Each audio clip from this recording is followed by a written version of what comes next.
2, 1. Welcome to the August 2026 Omaha Linux Users Group meeting. Tonight, Chad's going to talk about DIR environment or environment automation, as you might seek. Is there any notable Linux things that has happened recently? Oh, never mind. Oh, there's Dave. Now it's just taking things off. Now I just used it. Oh, God. Okay. It is bad. It is bad. No usurper John, I guess. So, yeah. Do we just want to go into it? Now you're flickering. Yeah, I don't know what. You want to reset your table, maybe? Boop, boop. And we're back. Well, why don't I just mute and then you can bring up your microphone and move that way.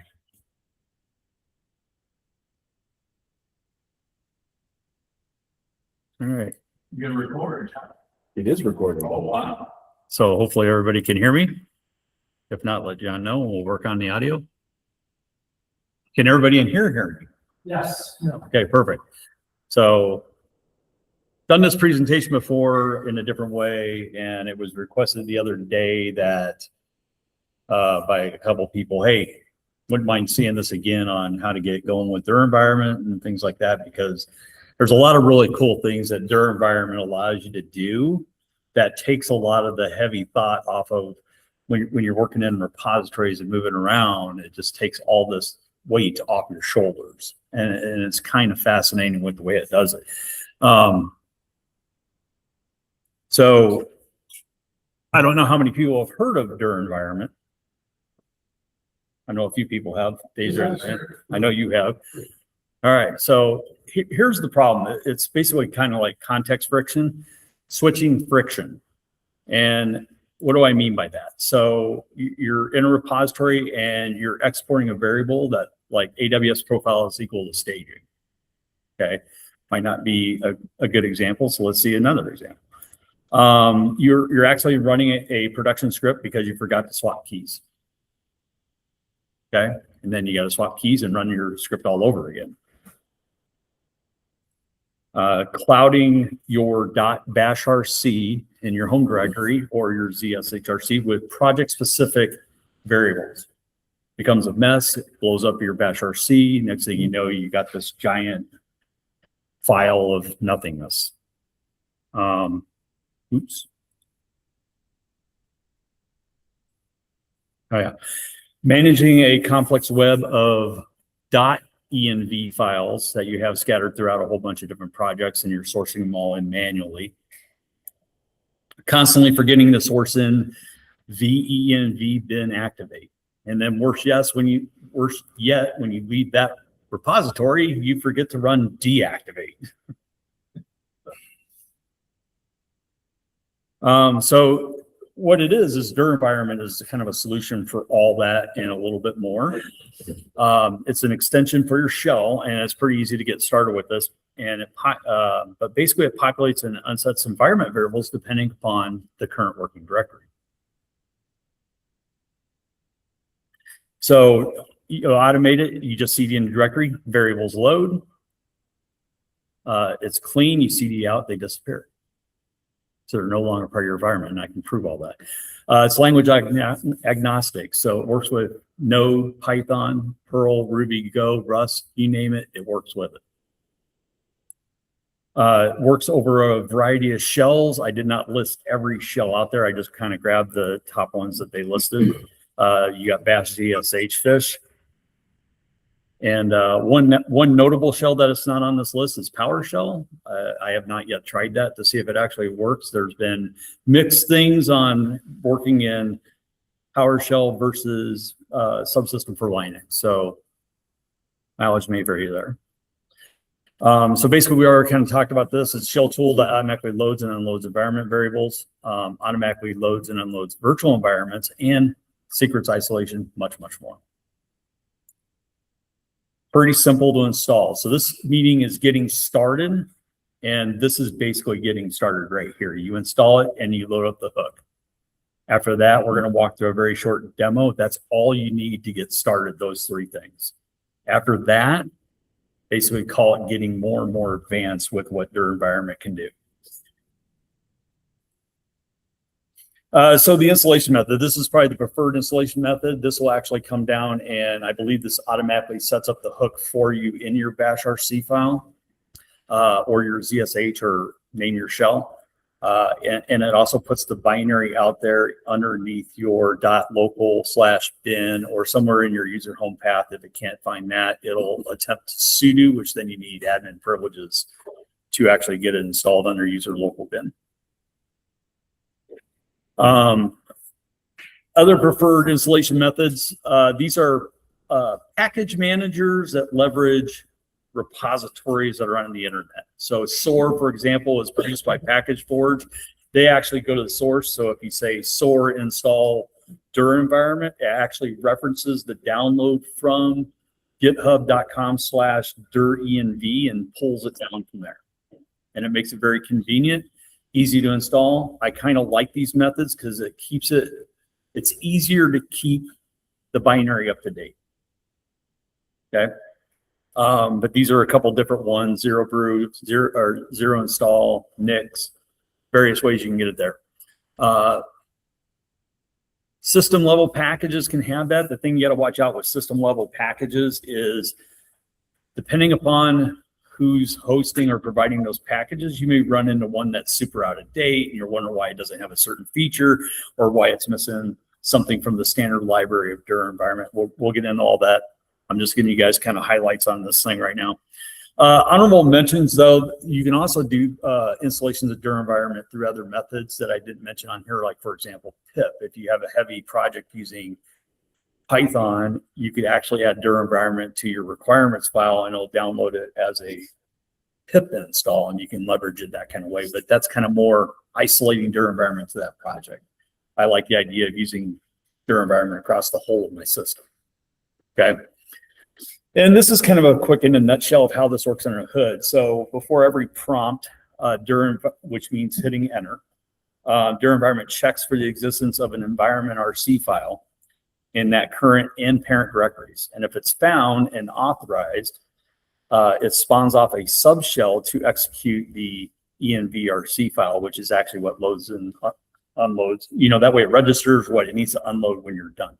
It records these exported things, injects those into exact variables into your current cell session, and then when you leave, it rolls all these back so it's as if they never happened. Let's see, supported shell hooks. This is what the hooks look like. So for bash, you have eval, and then in double quotes with the more modern syntax of $paren, dir environment hook bash. Pretty self-explanatory. If you come over to the dir environment webpage, they kind of cover all the, try and find the hooks here real quick, hooks for your shell. So you'll see they cover bash, ZSH, OMI, ZSH, fish, Elvis, new shell, PowerShell, Murex. I never heard of Murex, but there's probably like 75 different shells out there. So there you go. Initial commands. So this is, again, getting started with dir environment. There's actually a lot more commands in this. Your basic ones that you're going to know off the top are dir environment allow and deny, prune, and standard live. In a nutshell, allow and deny gives you authorization and deauthorization to the existing .envrc file. So they kind of take security. It's very important, right? So you don't want somebody slipping in an envrc file, you don't know what's there. So it'll alert you, hey, this is not allowed. And so you allow it to source it in. You can, if you're in a repository and that's actually part of the repository, get diff what changed in this thing so you can see what's there. Okay, I like that, let's allow it. The prune, so dir environment follows XDG. So dir environment stores everything or reads everything from .config/dir envrc as well as .local, and it stores all these allows in there. Well, over time that adds up. All these envrc files are allowed. Prune will go through there and remove all the old ones that aren't in use. Standard live, we'll get into this. This is just a quick way to say, hey, what's in the standard library for Durham environment? What can I do with this thing? By the way, at any time, if anybody's got questions, please ask. I'm just running through this thing. Because it's the demos we're all here for, right? All right, so complementary projects. I thought I'd throw this in here because there's some really cool things that when you're working with repositories in conjunction with their environment that kind of help enhance your prompts. So Starship is one of them. It's an advanced prompt. Just to kind of give you a look and feel here, if you look at the very bottom of my screen here, that is basically Starship. So it's telling me information about automatically what branch am I in, what repository I'm in, where am I at in upstream versus downstream in commits, and where am I at in this repository? And it just gives it to you right there on the command line. If you're doing stuff with Nix, you're going to want to add to your envrc file this use Nix. This is kind of a trick. The standard library is use _Nix, but when you actually go to use it, you type in use space Nix, and that will speed up the Durham environment processing while you're in that Nix shell, if anyone's familiar with Nix. Related projects. I stole most of these from the web page just to get it in here. Environment modules is probably the oldest. Some of these really don't matter when you're going through it. ASDF is probably fairly relevant today. It adds in the ability to do managed tools to help keep a repository on the same page with other developers. There are other ways to do that as well. OnDir is kind of interesting. The big mention on this page is Quick Environment. Quick Environments takes away the security for speed and convenience. Okay, but it's supposed to be very similar. It's supposed to be exactly like Dir environment. I kind of like the trust factor behind Dir environment, so I would stick with that. Mize is pretty good alternative to Dir environment. However, I think they try to do too much all at once. So I'm a big fan of task file. It's a task runner, if you will. Task make, task build, task go do this, task lint. Task, I can separate out all my rules. Mize, I cannot do that. It's a monolithic TOML file. So that much I don't like about it. They try to do secrets integration, but they have their own broker to talk to different brokers, and they don't support GoPass. We use GoPass where I'm from, so it almost takes Mize completely off the table. But these are honorable mention, very related projects. Something dark side. So Dir environment follows XDG, which means in your home directory, it's under .config Dir environment. There are two places for the global Dir environment RC file. One is that, go ahead. The screens, as soon as I started talking and stuff, flickering a lot. No, might be a bad USB or cable. I'm just wondering. I picked it up off the floor. Did you turn the resolution of your screen down? I don't know. Could be the splitter that's up above. Yeah. What if I did that? Plug in. How about I do that? All the way up. Yeah. So I unplugged it once already. Yeah, and then that felt for about 10 minutes. I didn't know. I'm facing this way. Yeah, well, it did help. I don't know what this is. When he unplugged his cord, the flicker went away about 10 minutes. See what that does. Probably messes with everything. Oh yeah, everything's huge now. Awesome. That work better? Yeah. All right, we'll give that a shot. All right. We'll run with this. If it starts flickering again, I don't know. All right. So the two things you got to take away from this page are that if you think about it like a bash RC file, okay, your Dir environment RC file is a giant monolithic file, okay? I can take any segment of that, which I'm already doing now with my bash RC, and break that up into a library directory as long as it ends in .sh. which then turns around and makes every global rule modular to Dur environment. So I'm doing with that bash RC. So everything that I have in bash RC is actually its own file now, sitting underneath .config bash RC. Not getting into that, but that's the delta there, is if you want modularity out of it, go with the library. These are kind of the primary websites here, pretty easy.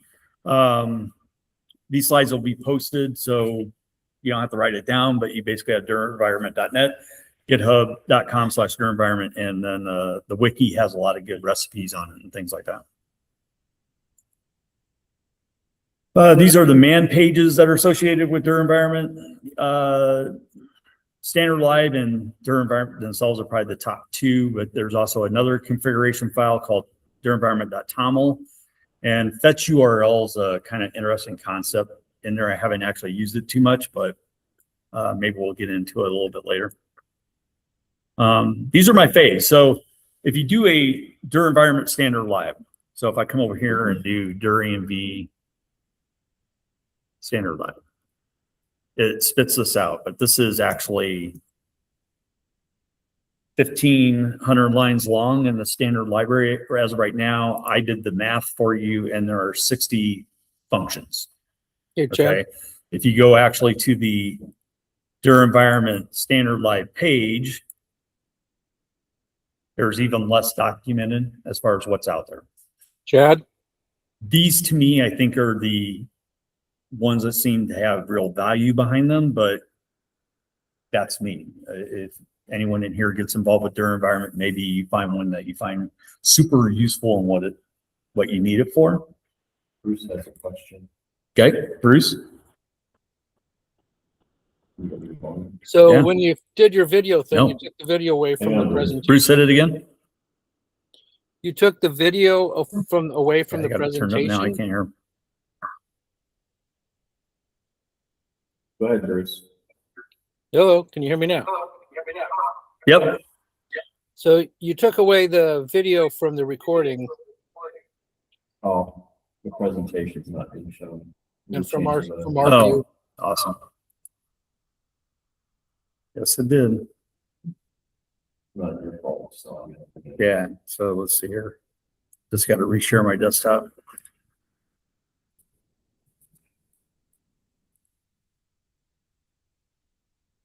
That better, Bruce? Well, Yeah, that's what I'm getting off. Oh, that. There we go. Yep. All right. All right. So basically, you have.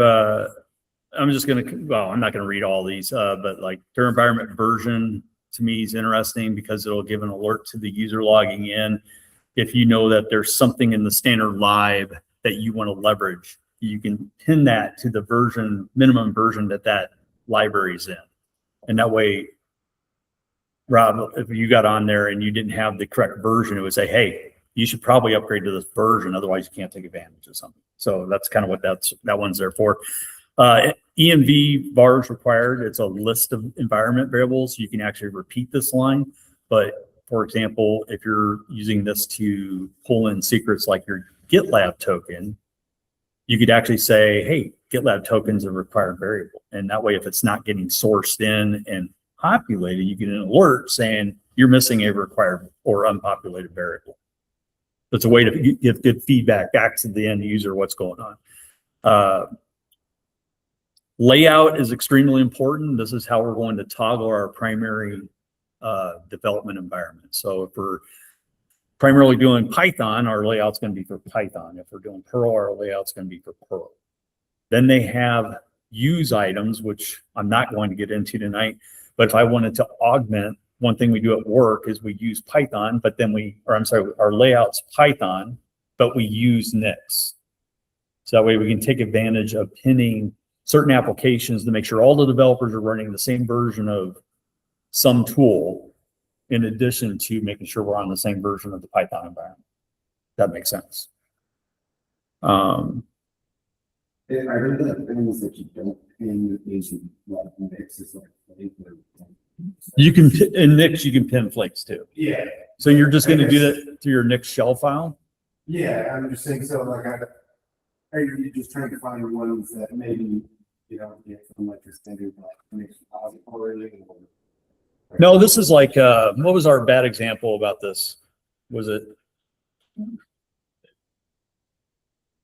I don't Because I know. look at some, like an example, like Python, there's a lot of, I go to do like a package search and I found a whole bunch of.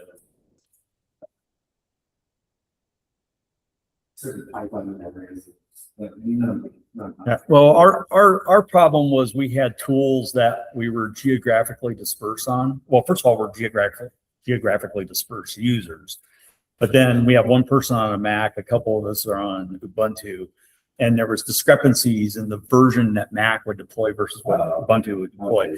So we started looking at Nix as a way to say, hey, I'll use KeyPass XE as a bad example. We're all going to use this version and we're going to pin it in the Nix shell. And then theoretically, because it's Nix, now everybody, including that person on Mac, is using the exact same version of KeyPass XE. That's what we were leveraging for. The use is a way to say, I'm going to use this program in addition to the layout that I'm running on top of for my primary development environment. Okay. PathAdd is a really, really good standard library. It allows you to add certain paths in the repository. So if you're storing tools for that repository in a bin or a scripts directory, you can add to your dir environment RC or your envrc PathAdd bin. And now suddenly everything in there, you don't have to say ./bin/script. You can just call it like a regular binary. And when you leave the repository, guess what? Your path variable gets cleaned up. You don't even know about it. So that one's pretty good. Source environment, if exists, kind of self-explanatory. Watch dir and watch file, or I'll show you how cool these things are here in the demos coming up. External things. So first of all, I'm going to take a pause here for a second because we're almost heading to the demos. Is everybody keeping up? Anybody have questions? Seriously, I'm running fast. So if you need me to slow down and rewind, whatever, please do. Tell me to rewind. If you're using a tool, so keep in mind what we're doing here with dir environment. We're going into a directory. Dir environment sees an envrc file. It loads it up into all those variables in the RAM. One of those may be your GitLab token so that you can talk to your repository and do things to your repository. One of the things I like to do at work is we have a lot of repositories. So I like to loop over those repositories and use GitLab, the glab command line client, to create my merge requests, especially if I'm working across many, many repositories. Well, when you're standing outside all your repositories and you create this nice little bash loop for I in all these directories, push D, go into it, glab mr create blah, blah, blah, and then pop out, let it walk the line. None of those variables exist. So glab has no idea how to communicate to your repository. So what you do is in that same for loop, right before glab, you say dir environment space exec space dot space. So it's a prefix to glab. What that allows it to do is when it goes in there, it knows to load up the environment files, exposing now to that shell your token, allowing glab to communicate to your repository. Okay, makes it pretty powerful. But I figure getting started, this is a good thing to know. Other repository things. There's this, we were lucky where we're at and we got everybody to buy in on the .envrc file. So it's a standard file in our repository. We also respect the fact that people use env files, but we don't necessarily want to share that stuff because sometimes developers put my private token inside my env file. So that should not be part of the repository. Sometimes they don't, but either way, that's what there was this nice little source env if it exists. And there's also a default .env if it exists. So if it sees this file, the dir environment command will actually source the stuff in there. Guess what? Now you don't have to manually source it. Dir environment's taking care of it for you. What we do is we decide to say, you know what, we're going to ignore those files. So if a developer themselves want to use it, they can put that out there. That's a reverse thought process, because a lot of people do, if they're not putting secrets in the .env file, it's probably part of the repository, right? So if you're working on a team and you like what you're seeing here with the stuff and you want to promote your environment to the team, you got to reverse that logic flow. Okay. Another thing to add to your .get ignore is the .dir env file. So what's nice about this file is they standardize the virtual environment, because there's, I don't know, .venv, no .venv, virtual. There's like everybody's way of doing, here's where my virtual environment lives. Everything done with dir environment goes under a .dir env. So if you're doing anything with anything in the layouts, so if you're doing Perl, Ruby, Python, Go, Rust, the virtual environments are established underneath .dir env. It standardizes across all your repositories. You add it, you don't want to put all that binary bloat up in the cloud. So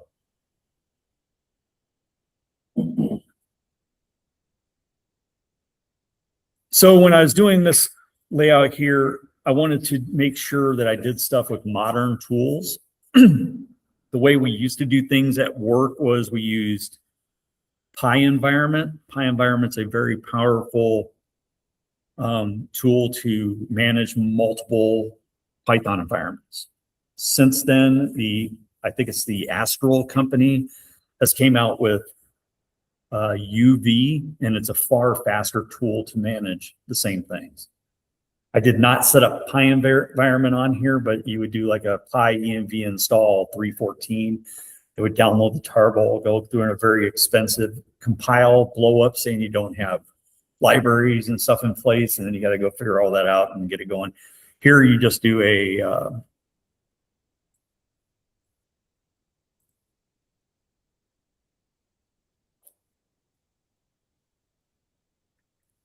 and these are currently all the C packages that are available. They're already tarballs. They're generically compiled for all the platforms. So if you wanted one, it's just simply Python install, UV Python install 3.10.20. And that's how fast that guy gets installed. It's pretty quick. And if I do that list again, you'll see that it's actually installed. So down here, we got the Python 3.10 installation. The reason why I mentioned this here, though, is because the current UV layout's not part of the standard library for dir environment. So it's a file that looks like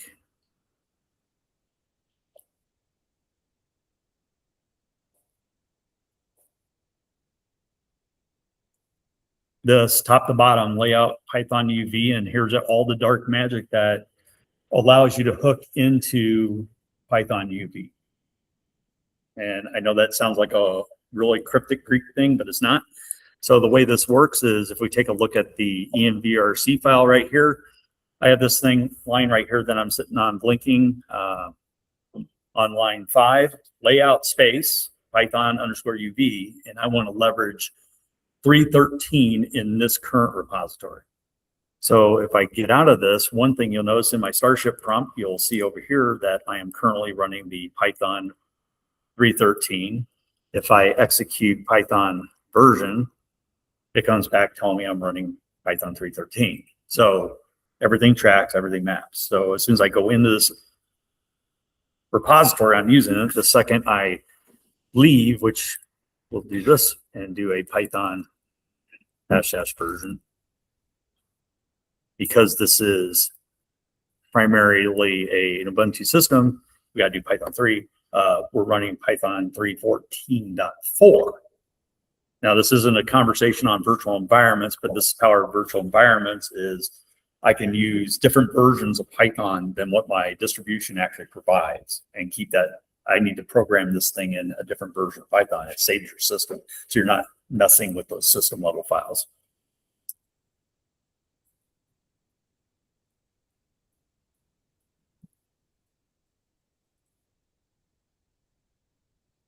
And here we go. Let's get into some demos. Who's ready for demos? But before we do demos, does anybody need me to go back to any slide and explain something again? I know it's a lot. There's 24 of them.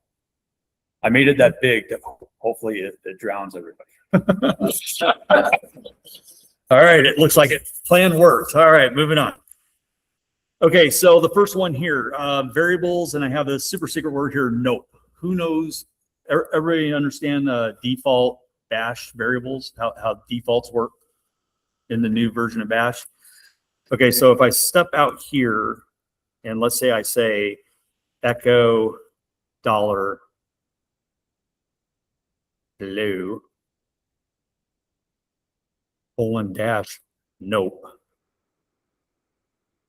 This comes back and says nope, because at this current moment, there is no env pipe grep hello. There's no hello in my environment. Okay. If I cd into here, and I actually don't believe I actually have that variable, so let me go create it in the envrc file.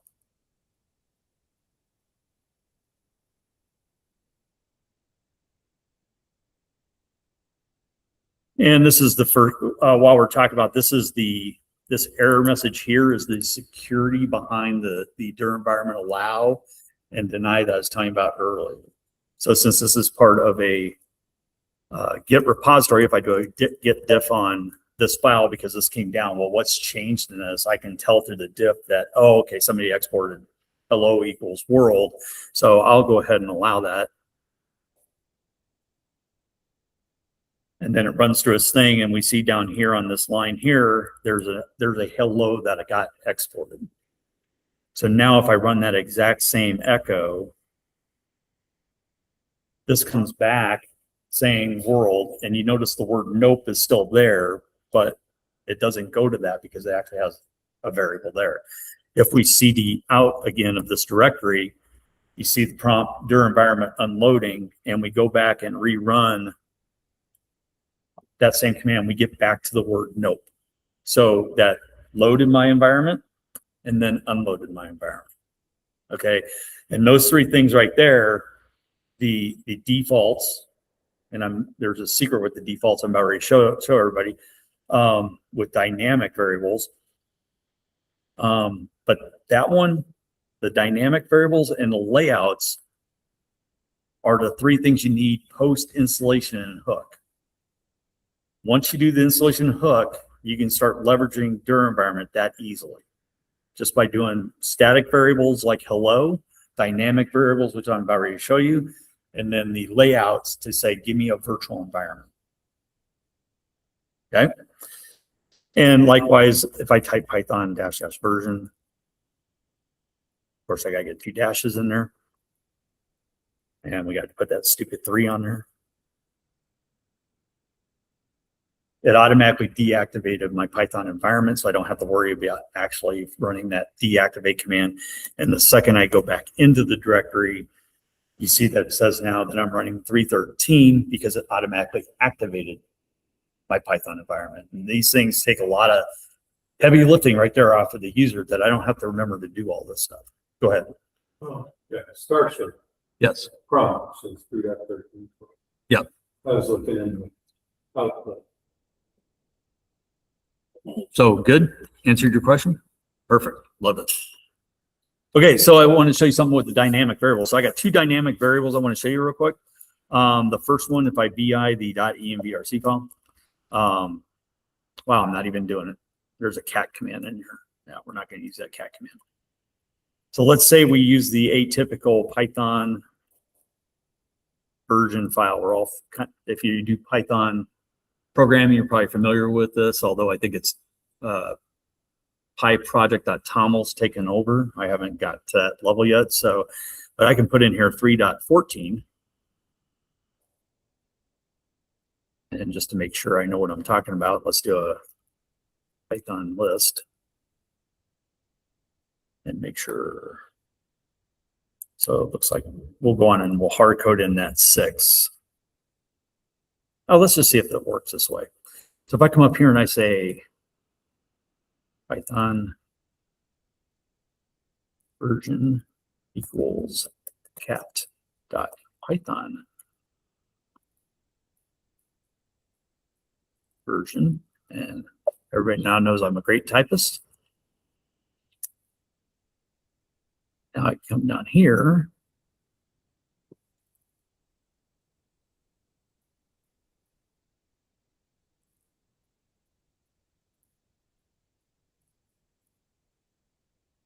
And look at that. My Python environment just changed from 3.13 to 3.14, but now I'm driving it on a file outside of my envrc file, which if from a team perspective, if I'm updating the version of Python, I only got one file to change. And then if that doesn't source in, the directions to everybody is to do a UV Python install 3.14, and now that person's off and running with that new version of Python. That easy. Okay, but this is not a virtual environment Python thing. It's the power of your environment. Go ahead. And also, you could install something that's tied to that directory. So you can Yes, absolutely. Yeah. So I don't think I have a requirements.file in here, but if I was doing, if we were to extend this out a little bit,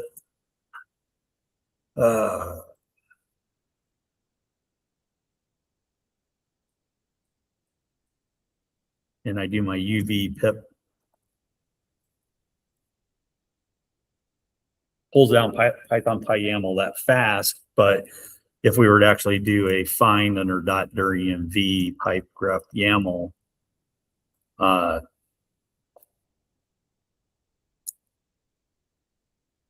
all we see in here is Python 3.14 having it. And if I do an ls of the dir environment, there's actually two virtual environments under my .dir env, but only 3.14 had it because that's where we did the pip install. So, but that's just the power of virtual environments.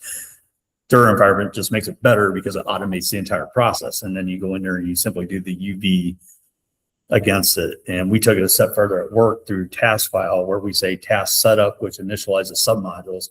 And then we do a task project init, and that goes through and makes sure that your virtual environment, all your pip requirements are installed and everything. It just does it all right there. So it's like two commands and you're off and running on a fresh repository.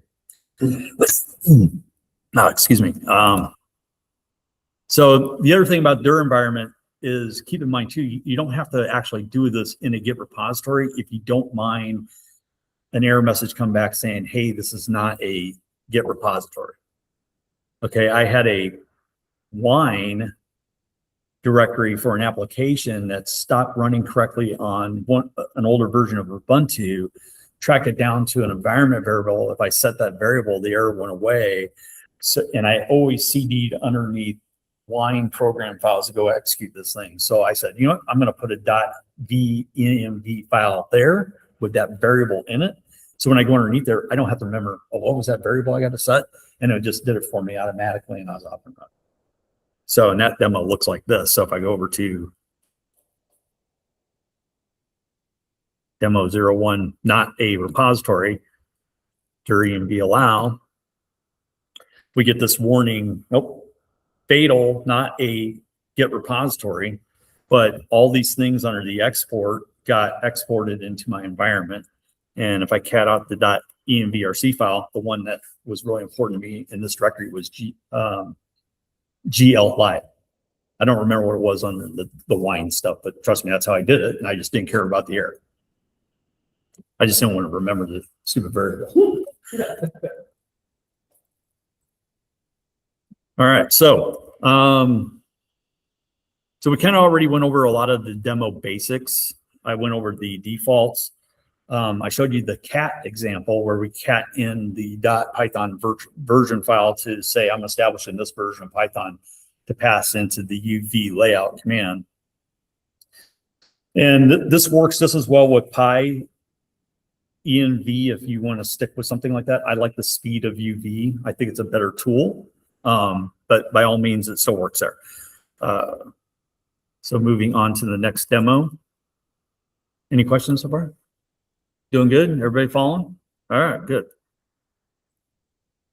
So the PathAd, I wanted to show you the PathAd. I thought this was one of the really good standard libraries that are out there.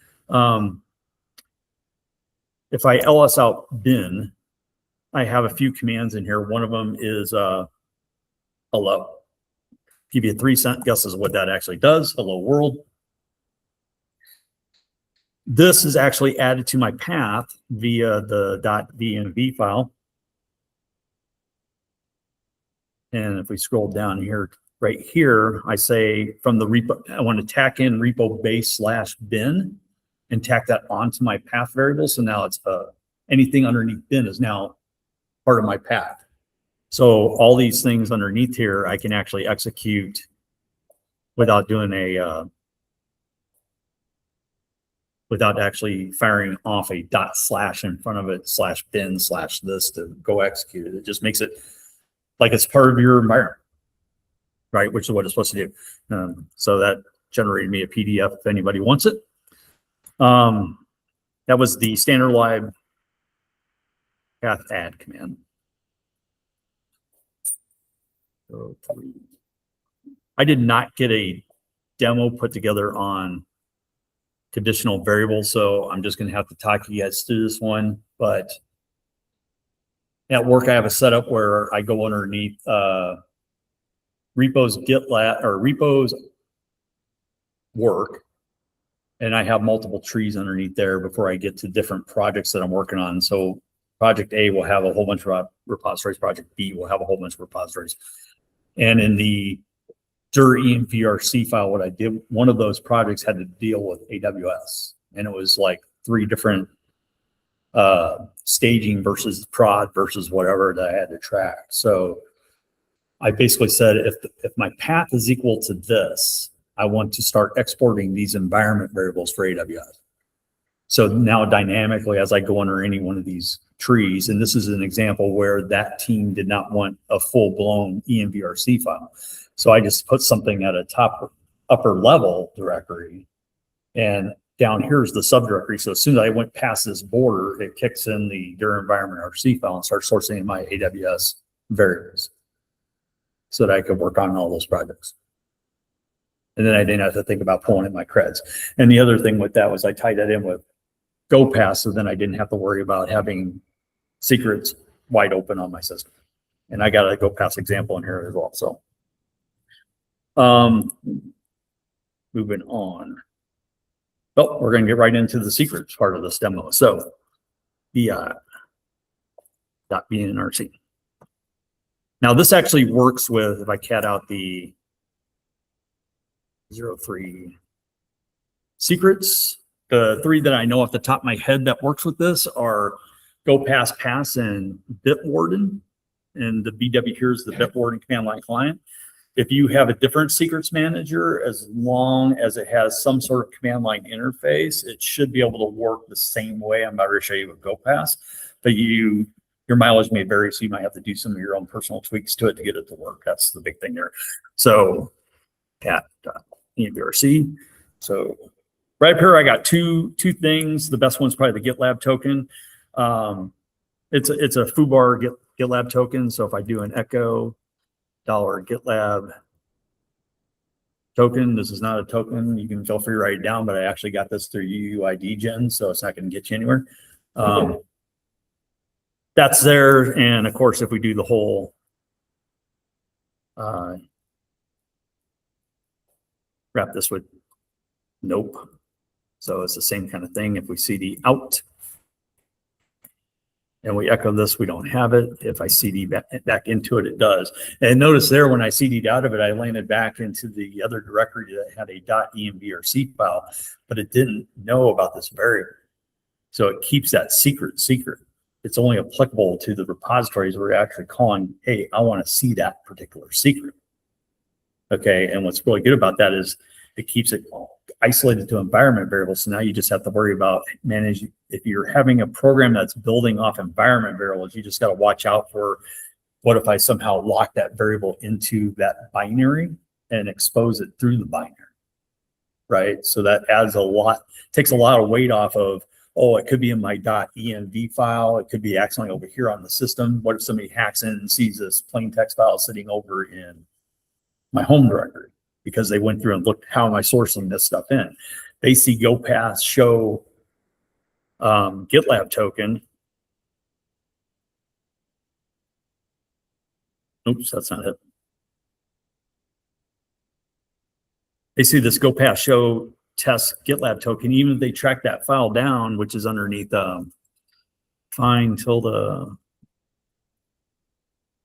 local pipe grep.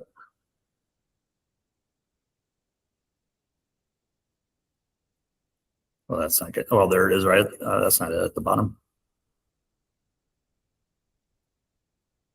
So that's it right there. So logo share, go past stores root GitLab token.gpg. That should tell you all you need to know about it. It's an encrypted GPG file. So even if they cat that thing out, they're not going to know what it is.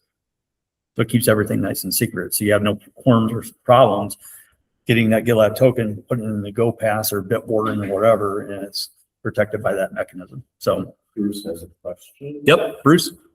Nope. So am I correct to understand that if you change to a directory and there isn't dir env dot file there, that it looks at the one above it? If there's a .envrc file in the stack, it can, so you have to tell it to source up to go get that other VMV file. But as you go into the directory, you'll source it in, and then anything inside there could override variables. But it's all in how you structure your hierarchy for sourcing in the envrc files.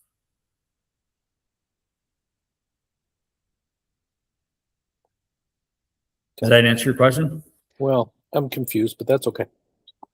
All right, we'll circle back to it. Okay, so let's see here. Let's get into some really cool stuff now. Demo on Vibe.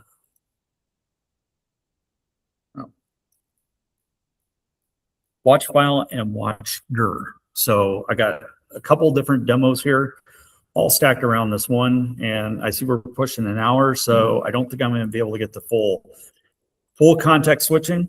So we can say that for a later date or see where we get with this and see if you guys want to see me stumble on that one, because I don't know it very well.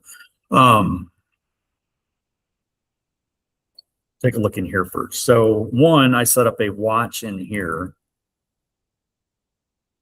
but that's not the watch I wanted to show you guys. So we're going to ignore that one. We're going to go to a different view. So here's another, this is a cool view on watch file, but it also shows you another thing you can do with dir env that, if you think out of the box, shows you how flexible this tool is. So give you a little background context. We work in an environment where our networking guys suck. And there's a lot of these man in the middle. We got to do all these certs for man in the middle inspection or deep packet inspection.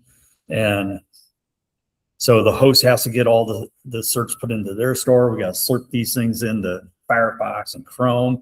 But then suddenly you're like, well, wait a minute, I got to do stuff in Docker containers and I can't, for whatever reason, get out, or you stumble into something where you can't do it.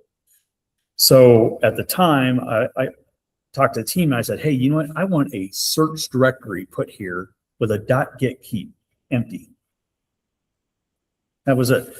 So in here, I have this junk search directory that's empty.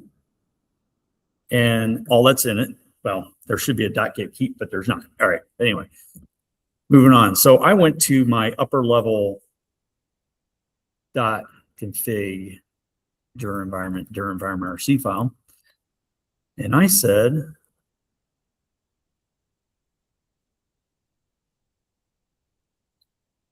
I added this rule in here. This is kind of a complex line to break it down to what it says. If I'm in a repo base and I see a junk search directory and I have a junk search dir, and if you go up a few lines set and you go up to line 60, you'll see I'm defining where my junk search dir is at. Okay. I say if those things are true, then I want to rsync excluding any .get keeps from the dir into my junk search and do a delete to keep things in sync. Now, that sounds kind of complex, so let's walk through it. So first of all, ls junk certs, and I'm going to run a command here called dir environment reload. What reload does is it reloads your envrc environment without cding out and cding back in. So it saves you all that. And you'll notice there's a slight little pause in there, but if I do an ls now on junk certs, I now got 8 files inside there. Because in my work junk certs directory, that's where I put all the corporate man in the middle certs.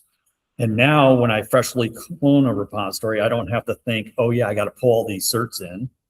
If one of those certs get updated, I make sure I get it into that work certs directory. And I don't have to think, oh, I got to go to all these repositories and update them. As I go into those repositories to do work, they automatically get updated. Okay.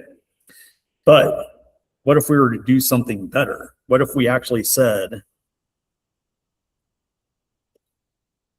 I also want to put a watch on that directory, right? What that watch allows me to do is if I come in here now to work junk certs, and let's take a look at file 8, and we're going to change this to a 9.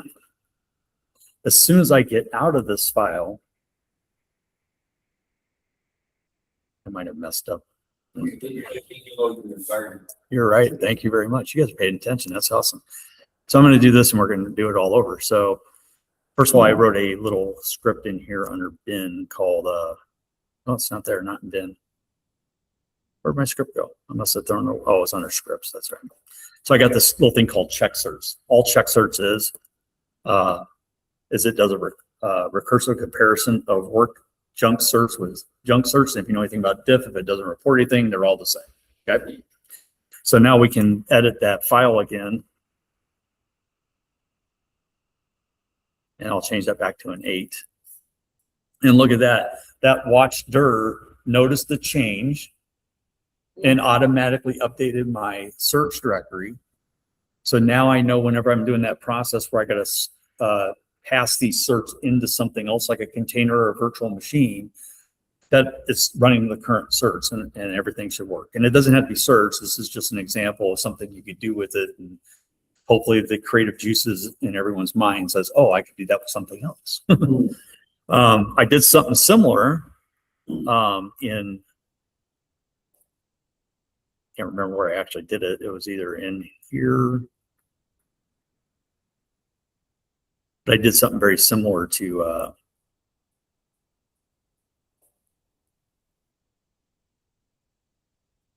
I added a thing to the GoPass store. Okay, so if I get out and env pipe grep, actually that's not going to cut it for me. vi.env.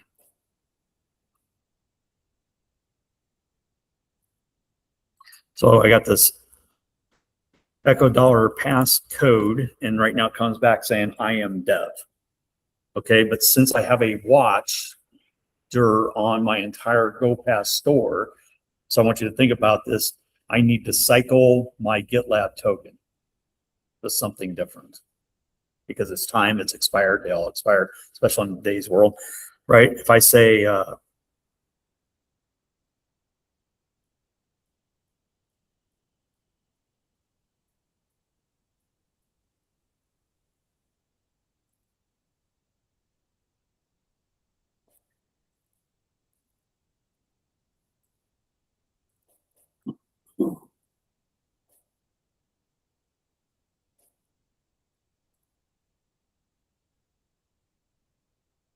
and then just like that, I updated my token with one command because I took down that GitLab token and updated my store. But because I have a watch in that directory, any variables that were using the GitLab token automatically get updated, which saves me from leaving and coming back in or doing a dir environment reload.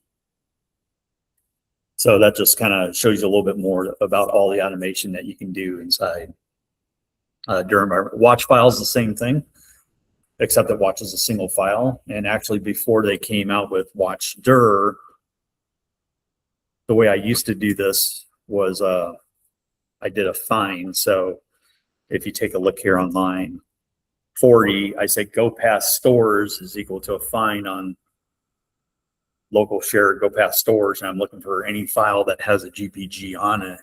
And I did a watch file on go past stores because I'm watching every single one of those files. But the watcher makes it easier because now you don't have to do the fine. So you just specify it in every file in the subdirectories are monitored.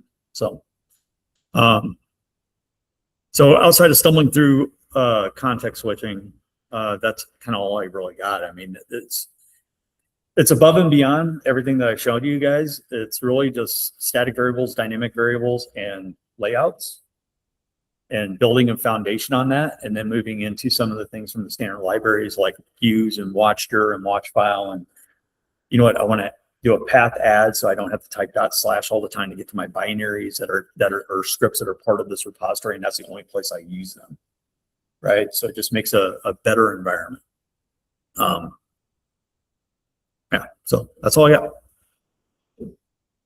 Go ahead. So let's see some applications for me. One of the questions I have is I will be like starting to, right? So if you're writing code, as you learn better coding, you find it's like, oh, there's a pattern. Oh, I'm doing the same thing 4 times. Or doing some other kind of code, some other structure. And it's like, oh no, there's a way to do that. So what kinds of things, when you start setting up this, what kinds of things, what patterns do you say, I need to go put that into their chosen community? I think the big ones were GitLab tokens. And I didn't care how big the secret was. We default a lot of dumb testing accounts to like ABC 1, 2, 3, 4. But it's like secret's a secret. Let's get that in go pass. And then we don't have to make it part of a real repository. Right. And that's another thing. It's just good hygiene. So even if you're putting those benign test account passwords in go pass, right, it's just safer. Right. And then you're creating the flow so that you don't skip the beat when it comes down to real secrets and where do I put them?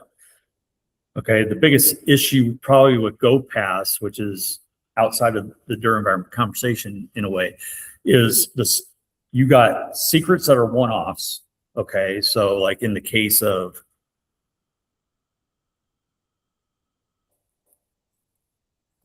and this isn't my real GoPass store. I just threw this together for this meeting. I have GitLab token, but one of the other things that we do rather than hard code the GitLab user, and we're doing stuff a lot, we're forced to do access tokens, so we can't do SSH. So we take GitLab tokens, but then our user is OAuth. So nobody can really tie it to a user. So it's an OAuth too, but that's also stored in GoPass. So when we go into a repository, there's a export GitLab user is equal to GoPass show GitLab user. And then there's one for the token.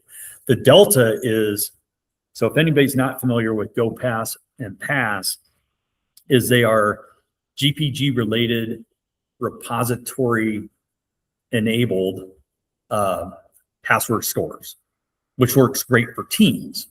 So we have a store called Bob. Okay. You have access to Bob. I have access to Bob. Aaron has access to Bob. That's team secrets at that point. So if you're updating one, you got to tell everybody, hey, everybody do a GoPass sync. And that's after you do it. So the updated secret you did goes up to GitLab. And then we do the GoPass sync and that new secret comes down to us. We never need to know what it is because it's sourced in through the .v or .envrc file. But then you also say, you know what?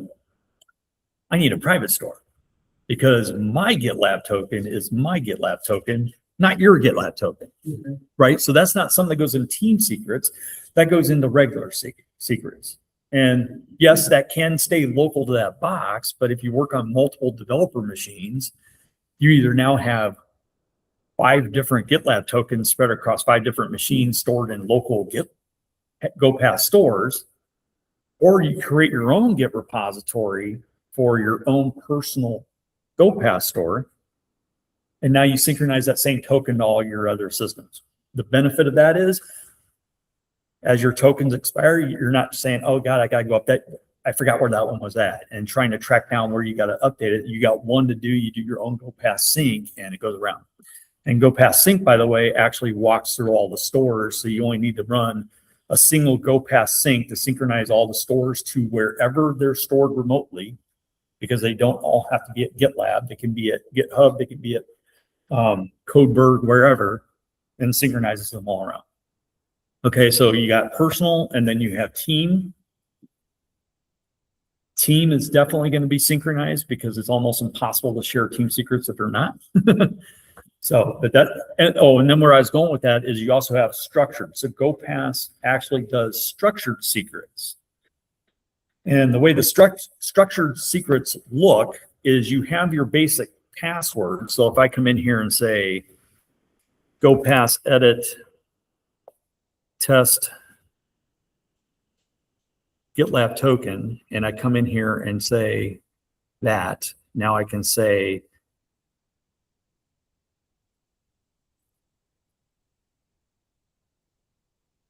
"90% sure this is the way this works."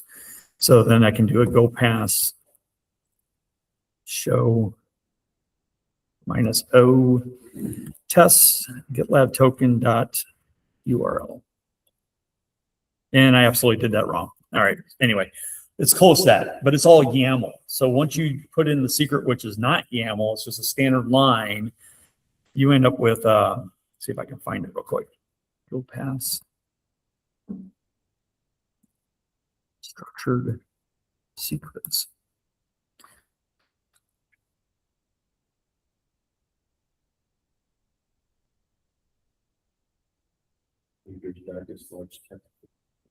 Where's that at? It's just making the joke. Oh, about the, yeah. Just like this. Right, exactly. This morning was horrible. I don't think I'm going to find it here too soon, but effectively what happens is it's key value pairs once you get underneath there. And those key value pairs can also be dictionaries. So you could have a key that actually has a dictionary underneath of it. So that's in there, such key value pairs. And that way you can store more in a single secret. So where typically you would have GoPass show GitLab user, GitLab show, GitLab token, you could actually have everything in token, and underneath there put the user, and then you can dot reference into the user. And maybe what I did wrong was the actual where I put the dot. So let's try that. And look at that, there's yahoo.com. So I did do the structured secret right. I just referenced it wrong on the command line. So Can you show the where does it sit in the structured that secret, entry? You can show the whole thing. yeah, It's not, let's see, URL on the back. right there. Yep, So it's the name of the variable colon and the value. yep.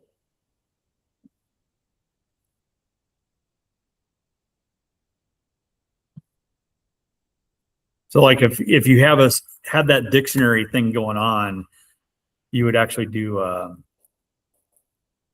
I forgot what I actually had it as. So base, let's do the Duke for Duke Nukem.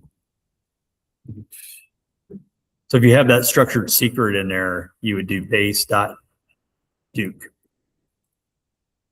And then it would come back. So the dictionaries that you have defined inside the YAML actually are dot referenced, but the straight up key value pairs are just, you put in the key and it comes back with the secret. And that whole file is encrypted, so you don't have to worry about anybody seeing what that is, if it's personal or whatever. Anything else? Nothing so far from on my post. Okay. Great. Hey, Bruce, circle your question around through Rob, and I'll take a look at it and get your answer. Okay. All right. Okay, let me